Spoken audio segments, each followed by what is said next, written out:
Bon, bonjour tout le monde, j'espère que vous allez bien. Je tiens d'abord à m'excuser pour cette longue absence. Je pense pour ceux qui me suivent sur LinkedIn, ils savent un peu en partie les raisons. La toute première raison, c'est que j'ai dû changer de boulot et puis j'étais très occupé par une première certif, puis une deuxième, et puis je suis tombé malade, et puis c'est le ramadan, et puis je suis retombé malade, et retombé encore une troisième fois. Je ne sais pas pourquoi, c'est la troisième fois que je chope la grippe en 2 mois. Malheureusement, je ne sais pas la raison. Je continue toujours, je suis toujours malade, mais bon, cette fois-ci, je me suis dit, je m'en fous, quelle que soit la situation, je vais reprendre quand même les cours. Du coup, je m'en excuse vraiment, c'était je crois un mois et demi, je ne me rappelle plus. Je vais faire en sorte d'accélérer au maximum maintenant les enregistrements pour les chapitres qui restent. Mais rassurez-vous, je ne vous ai pas oublié. En tout cas, je vous ai donné l'engagement d'aller jusqu'au bout pour ce CCNA. Je vais y aller. Et puis, il y aura même d'autres cours, d'autres domaines, d'autres modules qui vont arriver. En tout cas, la chaîne est loin de s'arrêter au début de son aventure. Alors, on commence sans trop tarder. On a juste pour petit rappel, nous avons travaillé sur le chapitre 10 qui parle de la configuration de base d'un routeur. Et là maintenant, comme chaque chapitre, on le termine par l'examen de chapitre en question, autrement dit l'examen de chapitre 10. Alors, sans plus tarder, nous allons directement commencer par les questions. Et là-dessus aussi, je vous ai préparé 10 questions si j'ai bien compté, comme on a toujours l'habitude de faire. Alors, la question, qu'est-ce qu'elle nous dit ici? La première, un ordinateur. Hop, qu'est-ce qui se passe ici? Je reprends ma souris, c'est bon, tout est OK. Alors, qu'est-ce qu'elle nous dit la question? Un ordinateur peut accéder aux périphériques situés sur le même réseau que lui, mais pas à ceux présents sur d'autres réseaux. Quelle est la cause la plus probable de ce problème? C'est une question que j'ai faite juste en mode révision. Même j'ai l'impression que c'est une question qu'on avait déjà vue dans un chapitre précédent. Et je pense que si vous avez très bien révisé, vous savez très bien et facilement deviner la réponse. Vous saurez plutôt facilement deviner la réponse parce que quand on n'arrive pas à accéder à un ordinateur qui se situe dans un réseau distant, un réseau plus loin, généralement, la raison est liée au routeur et au problème de routeur. Du coup, sans surprise, la réponse sera l'adresse de la passerelle par défaut de l'ordinateur n'est pas valide. Du coup, petit rappel, on a toujours dit que l'importance des routeurs réside justement ici sur le fait qu'ils permettent de sortir au-delà de notre réseau de base. Alors, la question suivante, qu'est-ce qu'elle nous dit? Un nouvel administrateur de réseau a été invité à saisir un message de bannière sur un appareil Cisco. Quel est le moyen le plus rapide pour un administrateur de réseau de vérifier si la bannière est correctement configurée?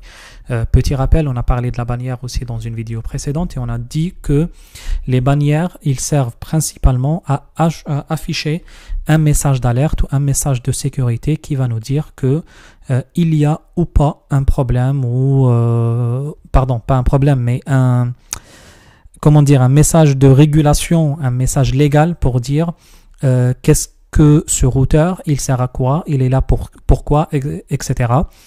C'est pas un message pour dire bienvenue, vous êtes sur tel équipement, pour dire par exemple, attention, vous êtes sur le routeur de la société, je sais pas moi, ce que peut être la société X, et que la société X réserve le droit d'usage ou d'utilisation de ce routeur, et que si vous accédez à ce routeur, vous acceptez la politique de sécurité de l'entreprise et que vous soyez audité, et que si vous êtes l'objet d'une utilisation incorrecte ou illégitime ou illégale de ce routeur, vous allez faire l'objet d'un contrôle judiciaire ou de poursuite judiciaire selon la réglementation de tel pays.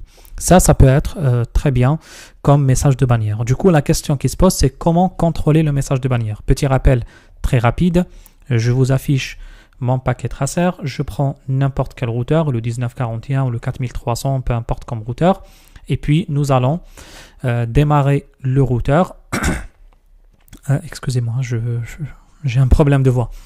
Alors, nous allons démarrer le routeur et puis nous allons configurer la bannière. Pour configurer la bannière, nous allons passer la commande banner MOTD, et puis entre deux caractères, nous allons insérer notre bannière de type only ou équipement surveillé, je dis n'importe quoi, hein. Équipement, je mal écrit, c'est pas grave, équipement surveillé. Et puis, qu'est-ce qui va se passer? Je contrôle pas l'écriture, hein, on s'en fout. Après, là maintenant, comment je peux configurer, comment je peux confirmer que mon équipement a bien pris en considération le mot que je viens d'écrire ici? Ben, pour le faire, on va sortir, entrée, entrée, vous voyez bien le mot ici, équipement surveillé. Et du coup, vous avez eu la réponse tout seul. Hein. Qu'est-ce que j'ai fait? Je suis sorti du mode exécution privilégié, au mode administrateur privilégié, appelez-le comme vous voulez. Et puis, j'ai appuyé une deuxième fois sur entrée. Alors, on va chercher la bonne réponse. C'est pas ça, c'est ça. On va chercher la bonne réponse. Redémarrer l'appareil. Bon, non. Saisissez CTRL-Z. Non, on n'a pas fait. Quitter le mode de configuration globale. Oui, on l'a quitté, mais ça n'a rien donné. C'est là. Allez, s'il te plaît. On l'a quitté ici quand on a fait exit, mais vous voyez qu'on n'a rien vu, d'ailleurs. Éteignez le téléphone, puis rallumez-le, n'importe quoi. Quittez le mode d'exécution privilégié, et puis appuyez sur Entrée, ou Enter en anglais. Très bien, la réponse, sans doute, elle est bien ici. Je pense que cette question était très simple et était rapide. Nous allons passer à la question suivante qui nous dit citer deux fonctions de la mémoire vive non volatile. La mémoire vive non volatile. Il y a la mémoire vive volatile qui est l'équivalent un peu de la RAM et la mémoire vive non volatile c'est la NVRAM. La non volatile RAM.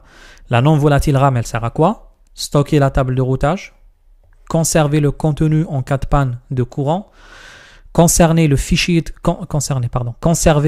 configuration initiale, conserver le fichier de configuration en cours, et puis stocker la table ARP. Alors, les raisons sont très simples.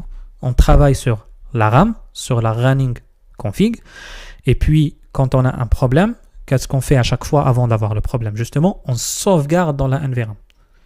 Pourquoi? C'est l'équipement s'éteint. Si on a un problème, si on a quoi que ce soit, au moins la configuration, elle est protégée. En plus de la configuration, on peut voir le test en tant qu'on a un routeur qui est là. Je peux faire simplement comme ça. J'éteins l'équipement et je le rallume. Et vous allez voir que équipement surveillé, elle sera bien perdue. Parce que je n'ai pas sauvegardé, j'ai l'impression, si je me rappelle. Mais je ne pense pas que j'ai sauvegardé. Et nous allons voir que on n'a pas, regardez, si je clique comme ça, il n'y a plus équipement surveillé. Ok, pourquoi? Parce que j'ai perdu la configuration suite à un problème électrique. J'ai éteint et j'ai rallumé l'équipement. Du coup, suite à un problème électrique, j'ai dû perdre la configuration de mon équipement. Et du coup, je vais choisir la question, la réponse plutôt, numéro 2. Alors, la configuration initiale ou la configuration en cours? La configuration en cours, c'est la configuration qui est stockée par défaut dans la RAM, dans la mémoire volatile. Du coup, si vous éteignez l'équipement, vous perdez la configuration en cours. Pour que la configuration en cours ne soit pas perdue, il faut la mettre dans la NVRAM.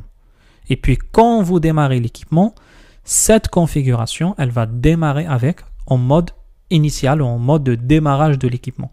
La configuration initiale, c'est la configuration que vous mettiez avec de l'assistance. C'est quand vous accédez à un équipement, vous le démarrez, on va vous inviter à la configuration initiale, the Initial Configuration Dialog. Cette configuration initiale, elle est stockée dans la NVRAM directement. Pourquoi on vous fait ça? Parce que cette configuration, comme je vous ai toujours dit, c'est une configuration qui sert absolument à rien du tout pour un administrateur. C'est vraiment fait pour quelqu'un qui ne connaît pas du tout le métier, qui ne sait pas du tout ce que c'est le métier, qui ne sait pas ce qu'il faut faire ou qu'est-ce qu'il doit faire. Du coup, il va suivre, il va dire yes, on va lui poser des questions. Would you like to enter Basic Management Setup? On va dire yes or no. Allez, on va dire yes à toutes les questions. Il nous demande le nom de l'équipement. On va lui dire, je sais pas moi, R1. Il va nous demander le Enable Secret. On va lui dire Cisco. On va dire n'importe quoi. Il va nous demander de le confirmer. On va dire OK. Il va nous demander le Enable Password en plus. On va dire Cisco. encore Cisco. Qu'est-ce qu'il nous dit là? Please choose password different. Oui, et il faut que ça soit différent. Allez, Cisco 1. Et puis encore, il nous demande le virtual terminal password. Access to router over network interface. Oui, pour accéder à distance. Virtual terminal password. Allez, on va dire aussi Cisco. Est-ce qu'on configure le SNMP? Je ne sais pas ce que c'est le SNMP. Je vais dire non. Vous voyez, c'est qu'il me demande des informations comme ça et moi je réponds aux questions. Pourquoi? Parce que je suis quelqu'un qui ne connaît pas du tout la configuration de l'équipement. Et nous, on n'est pas là pour ça. Nous, on est des experts, on maîtrise, on connaît. C'est pour ça qu'on fait la formation, c'est pour ça qu'on fait la CCNA, c'est pour ça qu'on fait des formations très avancées. C'est ce qui fait que des configurations ou des choses comme ça, je ne sais pas ce que c'est là-dessus, on va éteindre. Des choses comme ça de base, on n'est pas là pour les utiliser. C'est que cette configuration initiale, c'est ce que le routeur aussi stocke dans sa mémoire NVRAM. Ok? Alors, ce qu'on va faire ici, c'est que la configuration initiale, ou le fichier, on ne l'a pas terminé, parce qu'à la fin, il vous demande de configurer. On a le fichier de configuration initiale qui est stocké dans la configuration non volatile. La configuration en cours, je répète, elle est stockée, c'est la running config, elle est stockée dans la RAM et non la NVRAM. Elle passe dans la NVRAM si vous passez la commande copy running config startup config. Alors, la commande suivante, qu'est-ce qu'elle nous dit? Un routeur démarre et entre en mode de configuration. Pour quelle raison? Du coup, dès qu'il démarre, il rentre en mode de configuration. Ah, c'est comme celui-là. Vous voyez? On est directement en mode de configuration. Et nous, qu'est-ce qu'on a dit là-dessus? Rappelez-vous très très bien ce que je vous ai dit. Je vous ai dit, quand un routeur démarre comme ça directement, c'est une preuve que le routeur vient de sortir du carton. Bon, je dis bien de sortir du carton, c'est que c'est un indice que le routeur n'a jamais été configuré. Après, ça se trouve qu'il a été configuré, on l'a vidé. C'est pas, vous comprenez le principe, c'est pas obligatoirement sorti du carton. Ce que je voulais dire sorti du carton, dans le sens technique du terme. Le sens technique du terme, c'est que il n'y a pas de configuration qui est stockée dessus. Parce que s'il y a une configuration stockée, c'est bon, on ne demande plus ça. On se dit que, tiens, tu as déjà un fichier de configuration, si tu veux écrire dessus, écris dessus. On peut tester ça, on peut dire no ici, enable, conft, on peut dire hostname R1, je dis n'importe quoi, exit, je sauvegarde ma configuration avec la commande write memory qui est l'équivalent de la commande copy running startup, et puis qu'est-ce que je fais? Je redémarre mon équipement. Et là, vous allez voir que tant que j'ai sauvegardé une fois, c'est que j'ai créé un fichier de configuration qui est maintenant stocké dans la NVRAM de l'équipement, dans la mémoire non volatile de l'équipement, il n'y a plus la nécessité de m'inviter à un fichier de configuration de je ne sais pas quoi. Et là, vous allez voir que quand je fais comme ça, c'est bon, il n'y a plus le fichier de configuration. Pardon, il n'y a plus le mode de configuration. Alors, la réponse, elle est très simple, on va la trouver. L'image est corrompue. Non, si l'image est corrompue, ça ne démarre même pas. Cisco iOS est absent de la mémoire flash. Non. Enfin, ça revient au même. Hein. Corrompu ou absent, ça revient au même. C'est qu'au final, ça ne démarre pas. Ça revient au même dans l'impact ou la conséquence. Si tu n'as pas d'OS ou l'OS il a un problème, dans tous les cas, l'équipement il ne démarre pas. C'est comme si tu as un PC, il a un problème de Windows qui ne démarre pas. Si le Windows ne démarre pas, le PC ne démarre pas. Alors, le fichier de configuration est manquant. Vous voyez, est manquant dans la NVRAM. C'est ce qu'on était en train d'expliquer il y a quelques secondes. Le processus POST a détecté une défaillance matérielle. Si on détecte une défaillance matérielle, on ne démarre même pas. Le processus POST, c'est le tout premier processus qu'on fait lors de démarrage de l'équipement. On le fait ici. Ici. C'est que là, on commence à tester. Là, dans cette partie-là, on initialise la ROM et on passe à test rapide pour voir est-ce que l'OS il peut monter. Une fois tout est OK, on va commencer à monter l'OS. Du coup, si vous n'arrivez même pas à cette phase où vous voyez cet ensemble de dièses ici, c'est que on n'arrive même pas à arriver jusqu'à la phase de l'OS. C'est que là, dans ce cas-là, on va parler de test post qui pose problème. Si ça bloque ici, c'est que c'est l'image iOS qui pose problème. Si ça bloque après, c'est la NVRAM qui pose problème. Si ça démarre avec un fichier de configuration, avec le mode de configuration initial, alors que vous aviez configuré l'équipement, c'est que sûrement vous avez oublié d'enregistrer avant d'éteindre. C'est ça à peu près les erreurs que vous pouvez rencontrer quand vous démarrez un équipement. Alors, la question suivante, qu'est-ce qu'elle nous dit? La commande de configuration globale IP Default Gateway 172.16.101 est appliquée sur un commutateur. Quel est l'effet de cette commande? Rappelez-vous très bien qu'on a dit que les switches ne servent à rien dans un routage. D'ailleurs, quand on fait les labs de routage, on ne touche pas du tout les switches parce que les switches, ils font du switching, de la commutation au niveau de la couche 2, au niveau du réseau local. Du coup, si on passe en mode routage, c'est pas parce qu'on a cette commande que le réseau va fonctionner.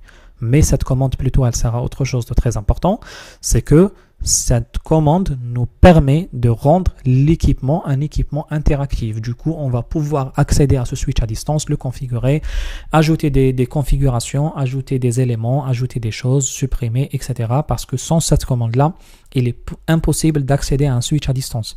Et dans ce cas-là, il va falloir se déplacer physiquement. Hein. Vous devinez bien que si vous habitez à Paris, que vous avez installé le routeur à Marseille, il faut prendre le TGV, arriver à Marseille, faire les modifications et revenir chez vous. Heureusement qu'il y a cette commande, heureusement qu'il y a cette configuration. C'est ce qui va nous permettre de résoudre ce problème. La commande, je pense, vous la connaissez. On l'a même dû voir par le passé dans les exercices. Alors, le commutateur aura une interface de gestion avec l'adresse 172.16.101. C'est faux. L'interface de gestion, c'est l'adresse IP elle-même. Et on la configure avec interface VLAN 1 et puis IP adresse et on donne une adresse IP. C'est ça l'interface de gestion. C'est pas la default gateway qui est l'interface de gestion. L'interface de la default gateway, on va voir la deuxième peut-être. Le commutateur peut être géré à distance à partir d'un hôte sur un autre réseau. Très très bien. Très très bien, c'est une très bonne réponse. Je pense que mon stylet ne fonctionne pas. Mon logiciel de capture de vidéo là, c'est pas terrible, il bug trop. Ouais, j'ai pas l'impression que ça marche. Hein. Je le ferme. Je l'ouvre à nouveau. Et puis je choisis le stylet à nouveau. Vous voyez, ça marche pas. C'est pas grave. Qu'est-ce que je vais faire? Je vais ouvrir l'outil classique Paint. Alors, juste pour expliquer cette partie-là, hop, on va faire comme ça. Ça reste l'outil idéal pour moi. Alors, on a un PC ou un ensemble de PC. Et puis, on a notre switch qui est là. Et puis, nous avons le routeur. Et puis, nous avons un réseau derrière le routeur. Bon, des gens qui sont chez eux. Par exemple, un administrateur qui travaille depuis chez lui en télétravail. Alors, quand vous insérez la commande IP adresse, vous donnez une adresse, par exemple 172.16.100, par exemple 10, je dis n'importe quoi. Quand vous insérez une adresse IP ici, cette adresse IP, elle vous permet d'accéder à l'équipement à distance. Du coup, l'équipement, il répond au ping, etc. Imaginez-vous que vous êtes en dehors de chez vous. Alors, vous allez envoyer une requête au switch. Le switch, pour qu'il vous réponde, il va envoyer une requête jusqu'à chez vous. Sauf que pour envoyer une requête jusqu'à chez vous, il doit sortir du réseau parce que vous êtes chez vous, vous avez un autre réseau. Je vais dire n'importe quoi, 192, quelque chose, etc. Alors, qu'est-ce qui va se passer là-dessus? Pour que le switch puisse détecter le réseau qui est distant, le switch n'a aucun moyen de faire, il va donner au routeur. C'est la default gateway, c'est comme on fait au PC. Alors, cette adresse, c'est la default gateway, la commande qu'on a fait, la IP default gateway, c'est l'adresse qui va renseigner la gateway par défaut au routeur, au switch, pardon. Ok? C'est qu'au final, c'est grâce à cette adresse-là, c'est grâce à la commande IP default gateway que je renseigne l'adresse IP. L'adresse IP que vous voyez ici, c'est laquelle? C'est celle du routeur, pas celle du switch. C'est la default gateway, justement. Celle du switch, elle peut être une autre adresse, mais que j'insère autrement. Du coup, pour moi, la bonne réponse, elle est bien ici. On va lire, si vous voulez, les deux autres choix. Le commutateur peut communiquer avec d'autres hôtes du réseau. Non, c'est pas vrai. Je vous ai dit que sur le même réseau 172.16.100, on n'a pas besoin de passerelle pour communiquer avec. Le commutateur est limité à l'envoi et à la réception de trames vers et depuis la passerelle. N'importe quoi, ça c'est la première fois que je l'envoie. Non, c'est pas vrai. C'est pas du tout la bonne réponse. Ok. Du coup, on passe à la question suivante qui nous dit: que se passe-t-il lorsque la commande transport input SSH est entrée sur la ligne VTY du switch? On a dit que pour accéder à distance à un switch ou à un routeur ou peu importe, nous avons deux possibilités. Ou bien d'insérer la commande, ou bien de passer par le mode Telnet, qui est par défaut activé, ou bien de passer par le protocole SSH. Le protocole SSH, il sert surtout à renforcer la sécurité en faisant des échanges chiffrés. Bon, on dit crypté, je vous ai dit déjà que c'est pas du français, mais c'est pas grave. Alors, le client SSH sur le commutateur est activé. Non, là, j'active pas la commande, j'active pas le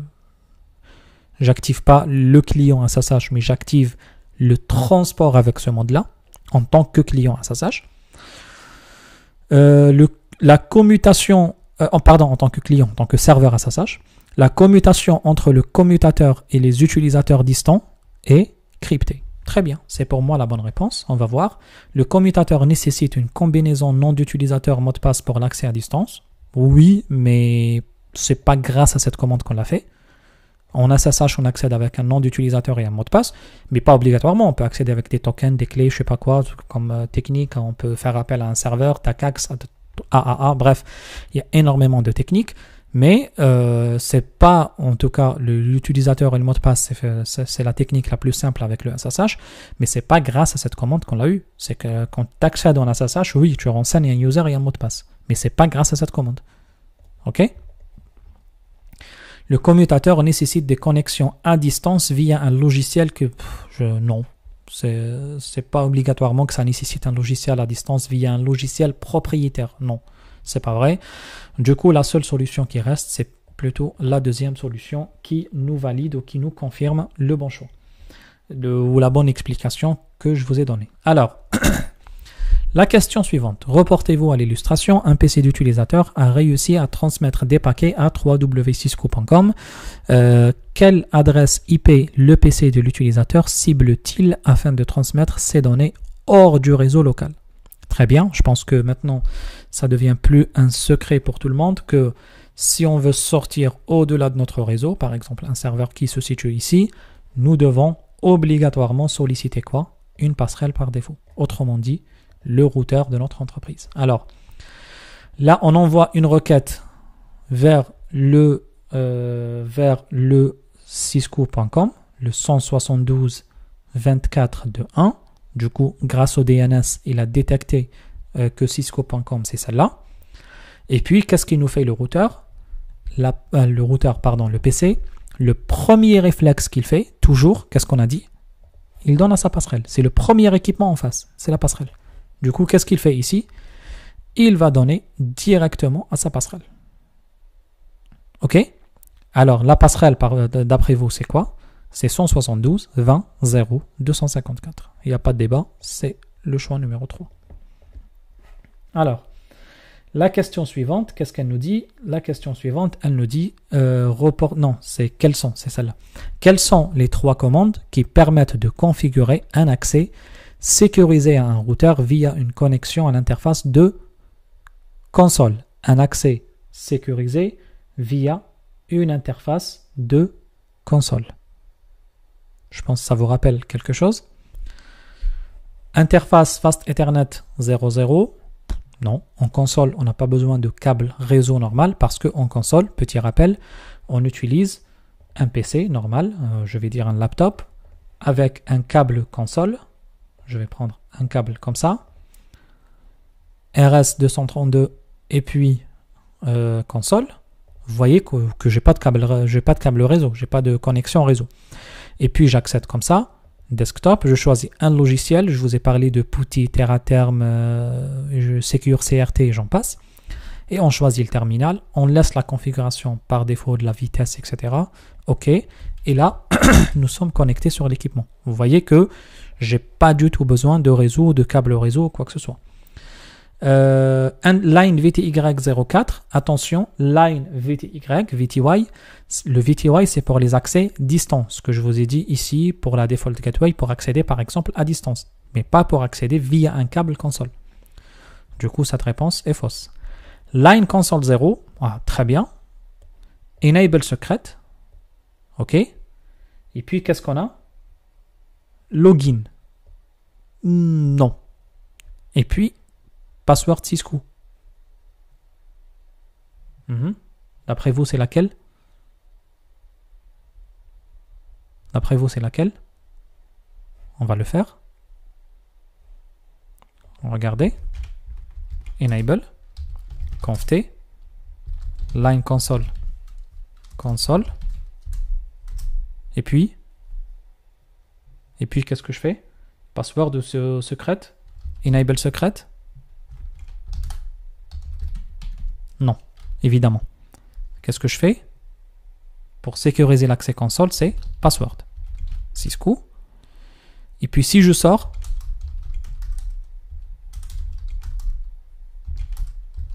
vous voyez que mon mot de passe n'a pas été pris en compte. Je refais. Line console 0. Qu'est-ce qu'il me faut? Login. Je ressors. Et là, il me demande le mot de passe. Du coup, vous avez bien compris, il me faut line console 0, login et password Cisco. J'espère que vous avez tenu. C'était un peu, je vous ai un peu déstabilisé. Attention, enable secret Cisco. Je voulais vous faire un peu d'ambiguïté. C'est pas pour l'accès console, c'est pour l'accès privilégié. C'est que quand je passe la commande enable ici, il me demande un password. Vous voyez qu'ici il m'a pas demandé, mais quand je fais enable secret Cisco, je sors. Il faut choisir un bon mot de passe. Hein. Cisco, c'est juste de l'habitude. Hein. Je fais maintenant, je choisis mon mot de passe. Qu'est-ce que je fais là?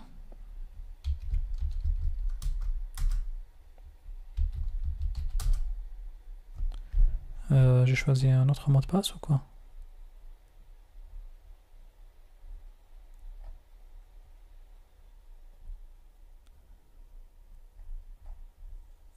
C'était quoi le mot de passe? Ah, je me suis trompé de mot de passe. Cisoc, c'est pas Cisco, c'est pas grave. Ok. Cisoc, c'est bon. Je me suis trompé de mot de passe. Du coup, c'était le Cisoc. Maintenant, enable. Et là, le enable secret, qui est le vrai Cisco. Alors, je fais Cisco. Ok? C'est juste pour comprendre la différence entre eux. Alors, l'avant-dernière question, qu'est-ce qu'elle nous dit? Examiner l'illustration. Examiner la configuration d'adresse IP indiquée à partir du PC1. Parmi les propositions suivantes, laquelle correspond à une description de l'adresse de passerelle par défaut?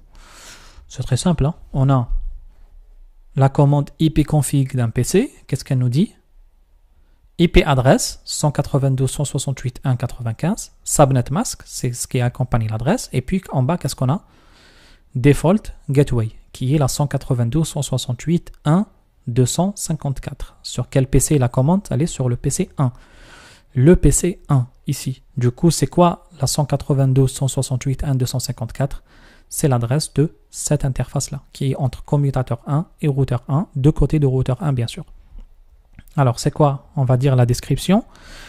Il s'agit de l'adresse IP de l'interface routeur 1. Déjà, c'est routeur 1. Ok, du coup, les autres, qu'est-ce qu'ils disent ici? Il s'agit de l'adresse IP du switch, non.